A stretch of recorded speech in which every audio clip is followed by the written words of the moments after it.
Good morning and welcome. I'll start by saying for those who might want them, there are listening devices as well as large print hymnals available at the rear of the sanctuary, and an usher can help you with that if you're looking for them.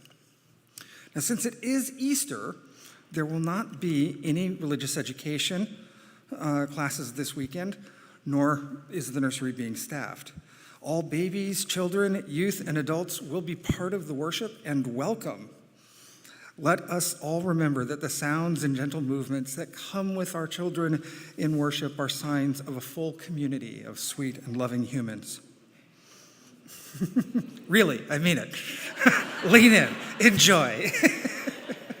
There'll be plenty to engage, I promise you. As you join us today, whether in the sanctuary or online, whether you come filled with joy or weighed down by the world, regardless of your spiritual background, your beliefs, your ideas, whatever brought you here today, know that you are welcome. And I hope that you find a sense of belonging here in this, our covenantal community. My name is Willow Young, and I am one of a team of worship associates who have the honor of working with our minister, the Reverend Quaadgras, and our director of Lifespan Ministry, who's joining us today, Kirsten Hunter, and of course the rest of our wonderful staff, some of whom you see, and others who are behind the scenes, making sure all this magic comes together to ensure our worship services are successful each week. Now, if you would like to socialize after the service, we'll be having fellowship time downstairs with coffee, tea, snacks, and other little treats. And remember, it is spring.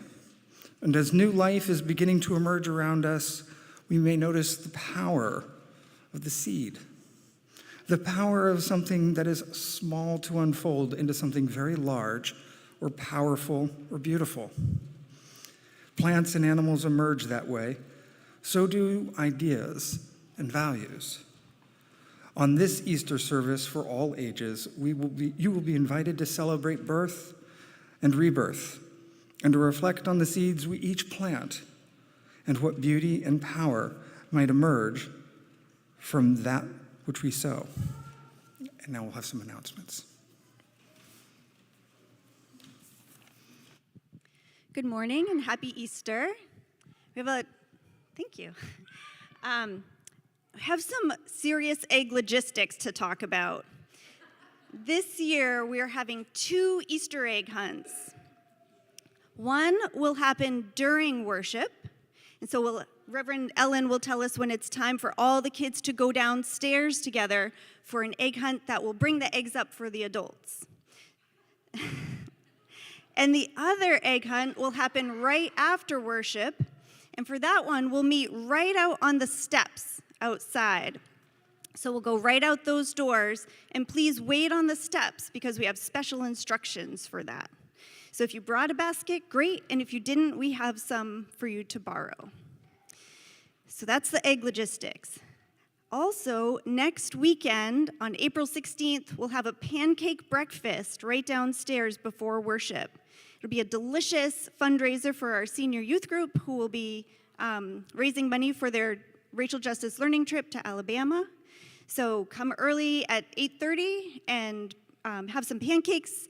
It's a $5 donation or $20 for a family. And Jackson has another announcement. Hi, so I'm Jackson. I'm part of the senior youth here at South Church. And on April 22nd, there's going to be an opportunity for some of us from senior youth to help clean your guys' property, your yards. We can rake sticks, rake leaves, whatever you want. There's a suggested donation of $20 per hour per person. 25? Oh, $25 per hour per person. And so if you want to have your property clean, you can contact Jen, whose email is, I believe, in your order of service. And yeah.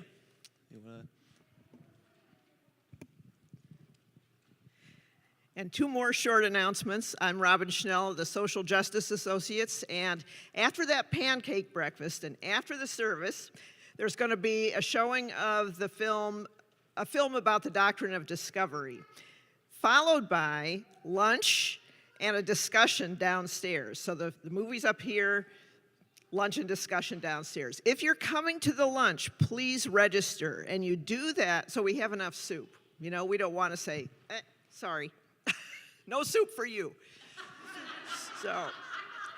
So the way you register is you can go to the homepage of South Church, scroll all the way to the bottom, and in the center there's a link there. Also, I'm pretty sure Jen is sending out an email blast this week to help you register. And if you can't come, I'm going to post the 3 discussion questions on the Friends and Family Facebook page. So please weigh in. We want your opinions. Thanks. One last egg logistic. If there are any teens who would like to help set up the outdoor egg hunt, you could come downstairs when we go down for the first egg hunt. That's it.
As we light our chalice this morning, I read words adapted from Reverend Teresa Cooley.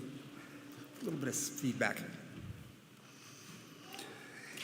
In this time of anticipated spring, let us allow ourselves to appreciate the anticipation, to value the time of budding before blooming, of seeding before sprouting.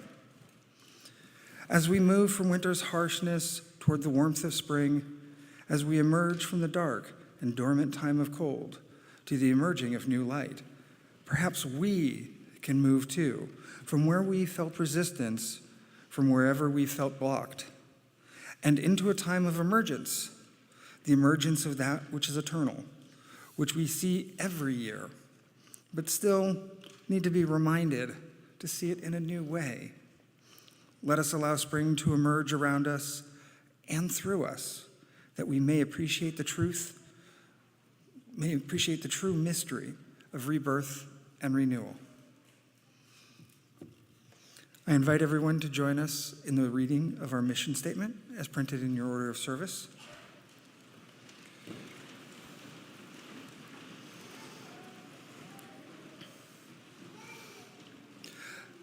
At South Church, we nurture spiritual growth through worship, learning, and community. We celebrate the worth and dignity of all people, and we inspire one another to act on our faith in the larger community. Thank you. You may be seated. For our opening today, we're going to take a slightly different turn, and I'm going to share a story called The Everything Seed by Carol Martinacco. Have you ever watched a seed grow? Have you ever noticed how it begins so small, so still, so quiet? It's like a gift wanting to be opened, and how it wakes up, begins to unfold, and growing into something larger and larger and larger. Then you know that whatever comes from a seed usually ends up looking very little like the seed it came from, which is also true of the very first seed. Once, long ago, way back before the beginning, so long ago, there was no such thing as time because there was no one there to count it. Everywhere was a huge, deep, mysterious place, like something waiting to happen. There were no stars, no sun, no moon. There was no place like Earth, not a drop of water, or a single tree, or rock, or flower, and no living beings anywhere. But in that deep, waiting space was hidden the tiniest point of something no bigger than a seed. It was not a flower seed. It was not an elm tree seed. It was not a seed of corn, although all those things were included in this seed. You might call it an everything seed, because that is what it became. No one knows where that first seed came from, or how it was planted, or how it knew in the way that only seeds seem to know just how long to wait for just the right moment to sprout and to grow. But all at once, this tiny seed, cradled and nourished in the rich soil of space, woke up. It broke open and began to unfold. Unfolding more, and blossoming forth into an enormous, blazing ball of bright light like a great-grandmother's sun. And the universe was born. Out fluttered the galaxies like a storm of snowflakes swirling and gathering into the brightest, most blindingly beautiful clouds of stars. And out of those star clouds whirled our own star, the one we call the sun, and our earth and our moon, and all round the spinning planets we have learned how to name. And this is the secret of that tiny seed. You and I were there in the very beginning. Just as the idea for each leaf on a big oak tree lies hidden inside an acorn, we were there with all the stars and planets, all the rocks and oceans, plants and animals and people, everything that is now, ever was, or ever will be, was there in that first tiny seed. So whenever you hold the seed in your hand and wonder what it could become, imagine how you and all that is here once came from the tiniest speck of an everything seed, before it sprouted and grew long ago in the way back beginning of time. Now, if this was an ordinary story, it would end here. But this is the story of the universe as it keeps unfolding, and what once began in a blazing blossom of light continues every day. New stars sprout open in the deep soil of space. New plants and animals appear on earth. Seeds of many kinds are scattered everywhere to help us remember. And new people are born every day with the spark of that first light still alive and burning deep inside, waiting, just like the everything seed, to shine in ways that are yet to be known. I invite everyone to open their hymnals and join us for hymn number 270, Day of Light and Gladness. And please rise as you are willing or able.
So it's April.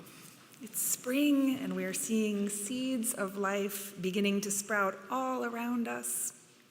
Tiny seeds that were cradled and nourished in the deep, dark soil and have begun to wake up and break open. Life is beginning to unfold again. Have you noticed? I'm hearing birds in the morning with more gusto, it seems, than even just a week ago. Birds who are building nests and laying eggs. Some probably have already, and before long, baby birds will be hatching. I'm seeing crocuses and tulips and daffodils, beginnings of flowers that I can't quite tell yet what they will be. Bulbs and seeds that were planted in the soil that are beginning to sprout and grow all around us. Trees and shrubs that were bare, now beginning to burst or popping open. It is as though they had died and are coming back to life. Spring, the season of seeds and eggs, and the beginning again of life's flowering. Spring is a very special season. It's also a time rich with human celebrations and so many religious rituals. Spring is a season where the Hindu people celebrate the festival of Holi. Just a few weeks ago, Holi is a holiday full of color and joy that welcomes spring and the blossoming of love. Pagan, Druid, and Wiccan faith communities, and many others, celebrate the spring equinox in March as well. We are right now in the middle of Passover, the celebration of freedom that is being recognized by Jewish people all around the world, and Ramadan too. The Muslim holy month does not always coincide with spring, but right now it does. Pagan faith traditions included celebrations of spring long before Christianity began, and the time of celebration that is now often called Ostara. It seems that religious stories can sometimes travel like seeds too, because Easter celebrations today often include a visit from a certain fuzzy friend who comes early in the morning and hides eggs and maybe even leaves an Easter basket or two. Have any of you heard of such a thing? Well, I would like to tell you another story, the story of Ostara. A long time ago, there was a goddess named Ostara. She was the goddess of springtime. And according to the story, Ostara gave birth to the sun. And then, day by day, she helped the sun shine brighter. She was the bringer of warmth and color. One day, while she was going about her very important business, a little girl came to her. A little girl had found a small bird on the ground. The ground was still very cold. Her work was not done. Spring was not quite there. The little bird was injured and dying. "Please," said the girl, "please, Ostara, help save this little bird." The goddess was kind of annoyed. "Can't you see I'm busy?" she said. But the girl was persistent. "Please, it won't take much. Just help bring this bird back to life." So the goddess did the fastest magic she could do. She quickly turned the little bird into a rabbit. The rabbit was stronger, it could hop a long way, and it had this big fluffy coat that could keep it warm instead of light little feathers like before. So happily, this bird once bunny, or bunny once bird, hopped away. But each springtime, that bunny remembers it was once a dying bird. It remembers the gift that Ostara gave, and it remembers that little child who had saved its life. The little child who, in caring for that helpless baby bird, planted another seed, a seed of kindness. Each springtime, to return the favor, the bunny remembers it was once a bird, and it lays eggs.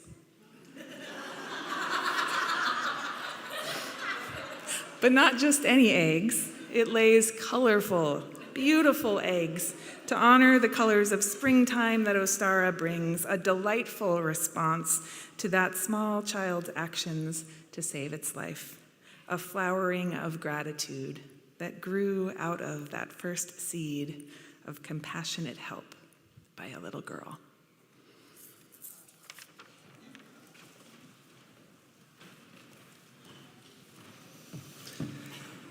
And in keeping with the spirit of sharing and sending our seeds, our little colorful eggs of joy out into the world, this is when we ask you for your support to continue the light and colorful work of this community.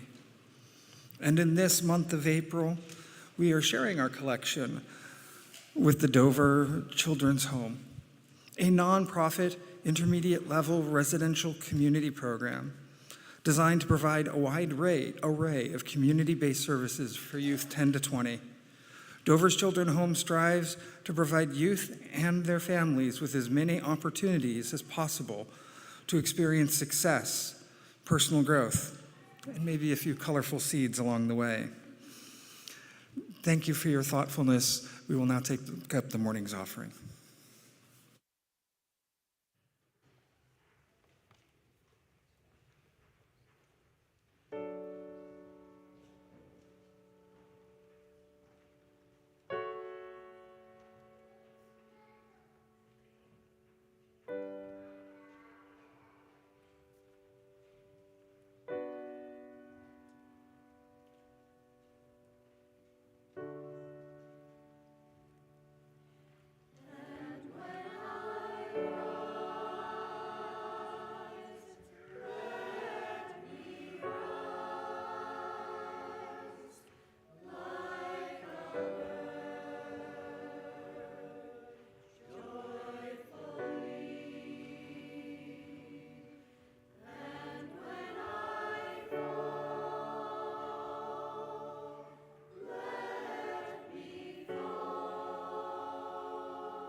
But Easter, as you probably know, is about more than bunnies that bring colorful eggs to children or adults. Even though that story about Ostara and bunnies has become part of how we celebrate Easter today, the Christian story of this holiday is actually about someone named Jesus, who you could say planted seeds in his life and with his life. Seeds of kindness, seeds of thinking differently, seeds of hope. He helped people when they needed help, when they were sick or in trouble. And he told stories called parables to help people see things differently, that helped people have faith when they felt overwhelmed or too small to make a difference. Like he told about the parable of the mustard seed, which is about how, even when you feel really discouraged, as long as you have the tiniest bit of hope and water that with patience and faith, then your hope, your ideas could grow really big. Because the mustard plant has the tiniest seeds of all, but can grow really big, really fast. So you could say Jesus himself and his life was a seed like the mustard seed, because he had ideas that grew really big.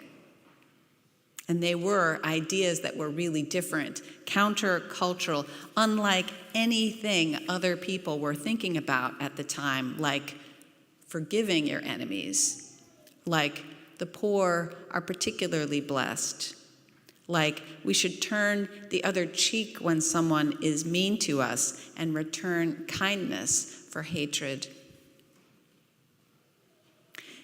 And he had ideas about the government and the fact that it wasn't treating people right. And he knew how to mobilize and organize people. And the people in power, they started to feel threatened by him. But he cared so much about the message he was offering and the things that he was doing that he would not let them stop him. But they didn't want him to stop them. So he did something really awful to get him out of their hair. They actually killed him, which is awful and really intense and hard. But then, even though when someone dies, we think of endings, here is a story where the ending is actually also a beginning. Because the story didn't end with Jesus' death. In some ways, that is just where it started. There's a Mexican saying, they thought they could bury us, but they didn't know we were seeds. And when they killed and buried Jesus, they didn't know he was a seed. They didn't know that his messages of love and compassion could not be contained. They didn't realize that suddenly all those stories he had told and the values he taught would begin to spread and grow really fast. It started with just a few people, and then they told other people who told other people who told other people. It was a first century version of a story going viral. It was a story with values that impact us still. We are inheritors of that story because the Christian tradition and everything in it that's good, we carry that forward. Just like we carry forward what's inspiring about pagan traditions, and just like we are inspired by Jewish traditions that encourage us to live well today. These are all sources of wisdom for us as Unitarian Universalists. You could say we find seeds of wisdom in traditions of the past, and we take them in and we allow them to grow in us, making us kinder and more courageous and more forgiving, so that then we can plant seeds of kindness and courage and forgiveness all around us, which is pretty cool. And now, here's the moment that the young people among us may have been waiting for. I know I've been.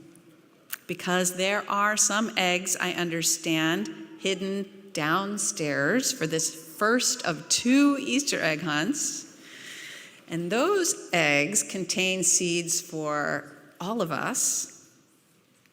Because sometimes the seeds we need are right in front of us, and sometimes they're not. And people have to go looking. Sometimes we look inside, sometimes we look around, sometimes both. So I'd like to invite our young people to help us find these special eggs, these seeds. But here's the hard part for you. When you find them, don't open them. I know. Don't open them yet. You will. So we'll see what's in them when you come back a little later with them in the service. Jen Del Deo, our Director of Children and Family Ministry, will lead our young people. And if you are a parent of a young child, you can feel free to join them as well. So Jen is in the back. For those of you who do want to participate in the hunt, we will sing you out with the song printed in your order of service. We will sing it twice. Please rise.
This is our time of community prayer and community care. I'd like to begin by sharing with you that Susan Trelevin has asked me to let you know that she had a fall last Saturday and she broke her arm, and she will be getting surgery, and she would love texts or cards, not visits or calls right now, but let us hold her in our hearts while she heals from those injuries. And I now invite us to gather our hearts and minds in a spirit of prayer or meditation with these words adapted from an unknown author.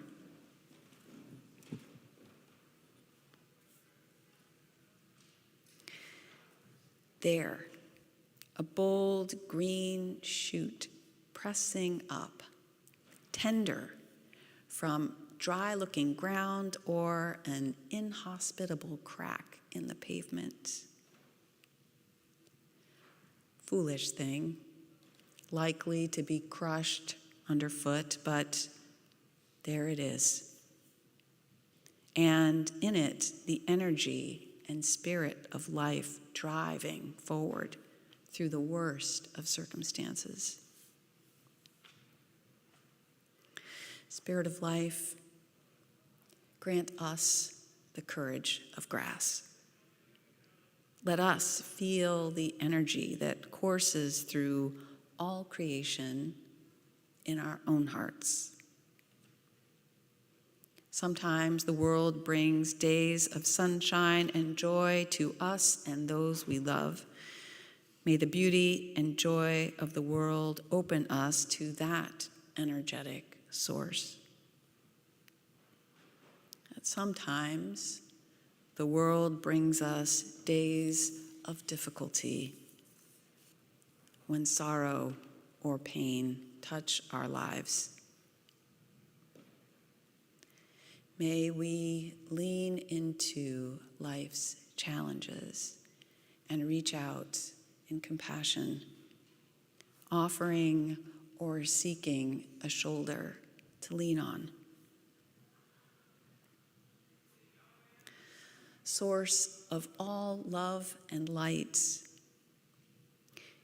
may we know that when we find ourselves pavement bound, that there is a shared energy of life available to us that can move through us and is waiting to emerge.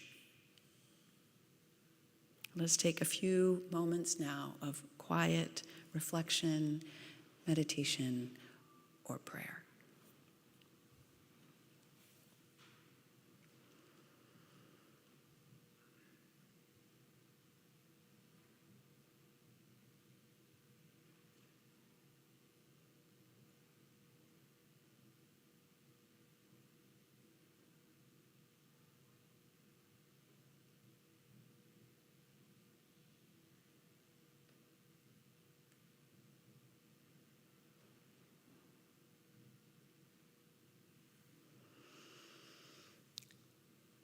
Amen.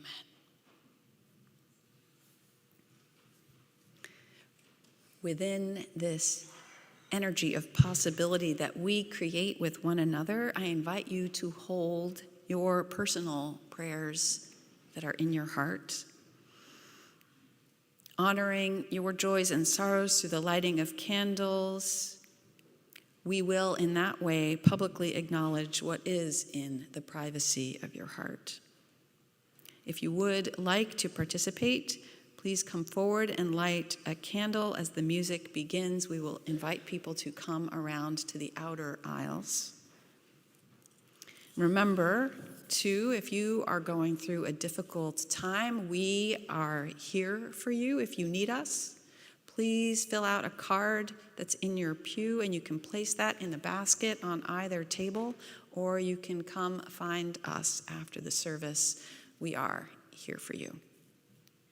I now invite you to light a candle for a joy or a sorrow that you hold today.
You may have noticed already that our kids are back.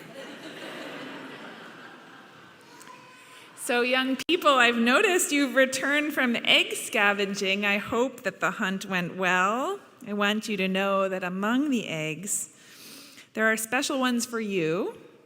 If you found an egg that's decorated on the outside, hold on to that. Jen, you can have them come on in so they can hear.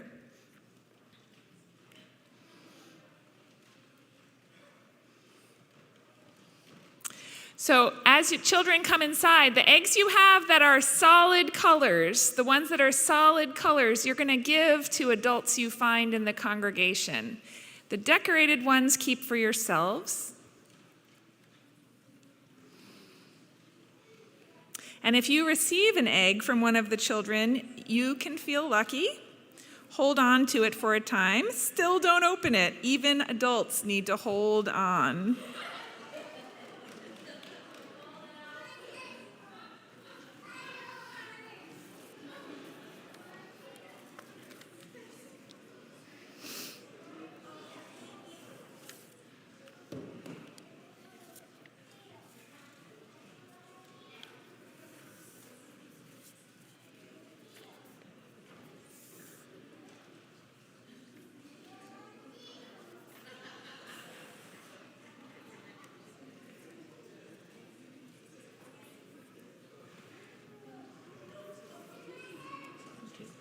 Open it?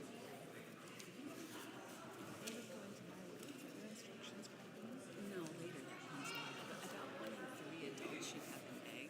Okay. So if they don't have them, I think Jen probably has extras in the back. So, yeah. Okay, so as we get finished with the distribution, about 1 in every 3 adults should have an egg. If you are in an area of scarcity, an egg desert, raise your hand. I think that Jen Del Deo has some extras. So if there's some extras, Jen Del Deo will come around and hand. Oh, she doesn't. Just spread them around. If you're in an area of abundance, pass it over to one of those egg deserts that you're noticing. Wave your hand frantically if you're far from an egg. And then just hold on to them. Isn't the suspense killing you? And after our children finish, you can sit back down. Isn't this playful and chaotic? Just like spring.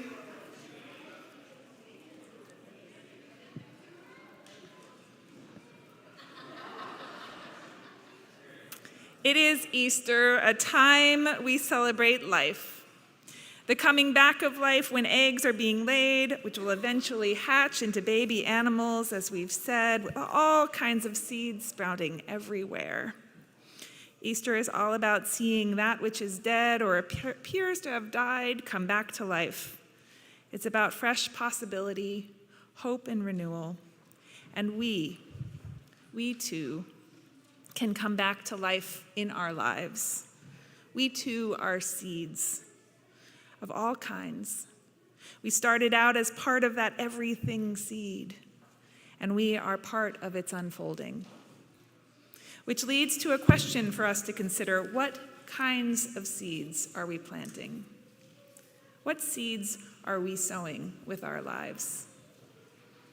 The seeds of wisdom from our tradition, are we giving them room to grow in us? The seeds that we are sowing with our actions and our words, are they what we want to see grow around us?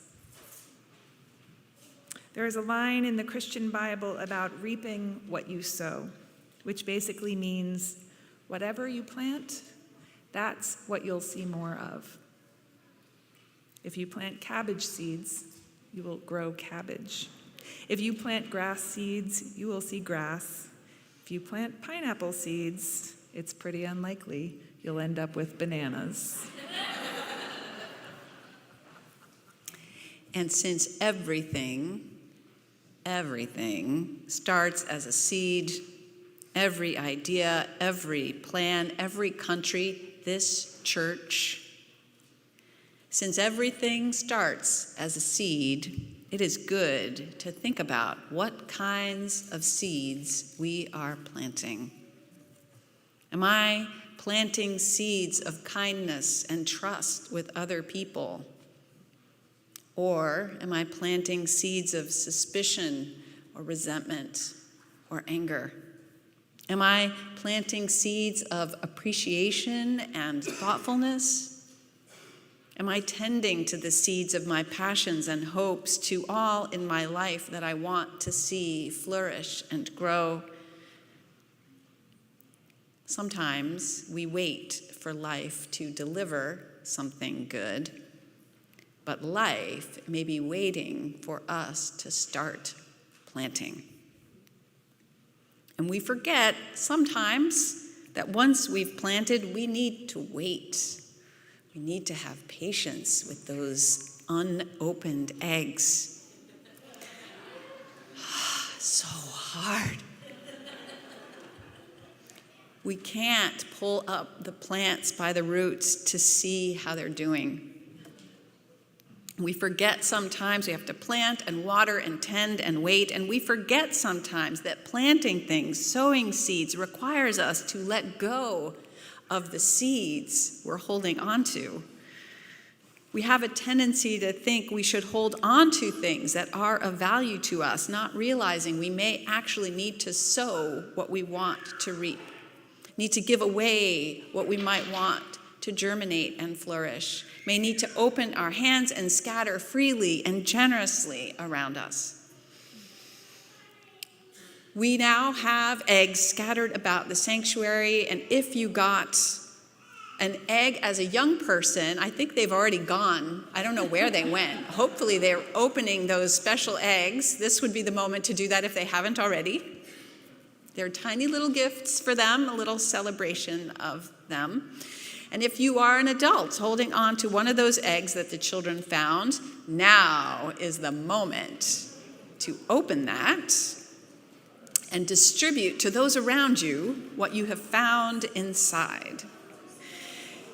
In each egg, you will find slips of paper with a little quote, a seed of wisdom, as well as a colorful heart made from seed paper that you can actually plant, so you will eventually harvest some lovely wildflowers. I invite you to take these home, follow the instructions that are not on the back, but I had intended, that was my fault, but I think you just put it in some soil with water. When those seeds sprout, it is a reminder that we are part of life's very unfolding, life's flowering, and it is a reminder to plant the seeds of our hearts and watch them grow. Amen. Amen. And if you don't have a quote or a seed, if there weren't enough in the deserts, just come to me and we'll make sure you get something. And let us rise for our closing hymn, number 269, Lo, the Day of Days is Here.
Well, as we extinguish the chalice today, let's remember what actually happens here. When we burn that fire of light and truth, we are left with ash to feed our soil, to fill our soul. It's a nutrient, a returning back to the earth in which we plant our seeds. So go forth with this nourishment, plant your seeds, and spread your joy. Thank you.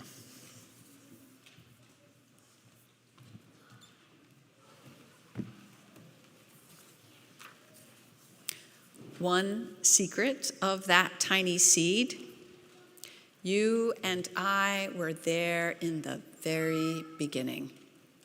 We were there with all the stars and planets and rocks and oceans and plants and animals, and our story keeps unfolding. Seeds of many kinds are scattered everywhere, and new people are born every day with a spark of that first light, still alive and burning deep inside, waiting like the everything seed to shine in ways that are yet to be known. So, may we shine. May we sow seeds of light, plant kernels of joy today and evermore. Go in peace. Amen.